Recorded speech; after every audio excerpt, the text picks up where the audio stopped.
falar disso, que quando surge esse movimento abolicionista popular, revolucionário e anônimo, que coloca a burguesia brasileira com cabelo em pé, surge um abolicionismo reformista, uma frente ampla de intelectuais negros e brancos, articulado com as famílias mais reacionárias do Brasil, inclusive aqui do Nordeste, articulado com o parlamento inglês, para fazer com que o processo de luta contra a escravidão, ou seja, pela abolição, fosse canalizado e acomodado por dentro do regime.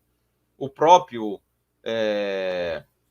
o Joaquim Nabuco, que é considerado um grande abolicionista, ele inclusive tem uma frase que eu cito lá no vídeo, eu não estou com ela aqui, mas ele diz mais ou menos assim: a abolição não pode acontecer nos quilombos, não pode acontecer nas ruas, não pode acontecer nas praças, é dentro do parlamento que ela tem que ocorrer. Então, eles arrancaram um movimento radicalizado das ruas e levaram para acomodação por dentro do regime, numa frente ampla, reformista, como diz a Emília Viotti, para preservação, sobretudo do latifúndio dos meios de produção, nem tanto do regime, porque o Império cai um ano depois que cai a abolição da escravidão, porque o Império era para manter a escravidão. Um ano depois que cai a escravidão. A escravidão é abolida em 88, a República é proclamada em 89, o Império, portanto, vem abaixo. Foi mais ou menos esse processo que aconteceu nos Estados Unidos. Nos Estados Unidos, na minha opinião, o que aconteceu após o assassinato de George Floyd talvez tenha sido superior aos movimentos antirracistas que aconteceu na década de 60, porque ele era mais classista, mais plurirracial, os brancos, sobretudo a juventude, estavam muito presentes, então ali foi questionado tanto o racialismo por um lado, como a supremacia branca por outro. O governo do Trump ficou na berlinda, a burguesia dos Estados Unidos ficou na berlinda.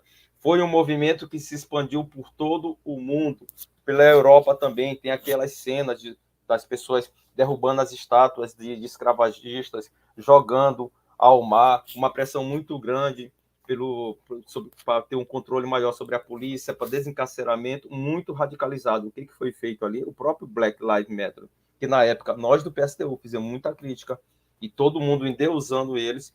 O que eles fizeram? Eles contiveram um movimento e pegaram toda a energia das ruas e levaram para dentro do regime com a eleição de Biden, que parte da esquerda mundial também colocava como aquele que ia salvar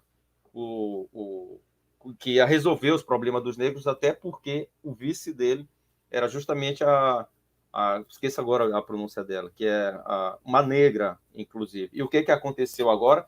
Foi resolvido os problemas dos negros, a Kamala, né? Foi resolvido os problemas dos negros nos Estados Unidos, foi resolvido, foi assassinado agora recentemente um primo de uma ex-liderança do Black Lives Matter, foi assassinado agora e não teve movimento. Por quê? Porque foi acomodado dentro do regime. A mesma coisa pode acontecer em relação ao Brasil com o governo de Lula, porque aconteceu durante os 13 anos que o PT esteve no governo.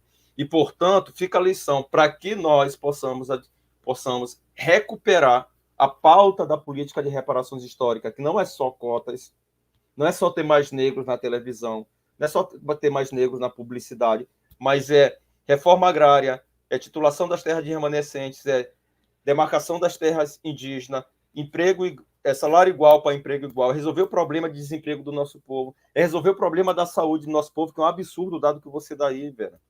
Um absurdo. Em pleno século XXI, 70% das pessoas com câncer na favela não tem tratamento. É muito parecido da época que eu falei, porque parte do genocídio do nosso povo, fora a Guerra do Paraguai, é porque não tinha acesso à saúde. E nós estamos falando no período de escravidão. Agora a gente está falando no século XXI, 2023.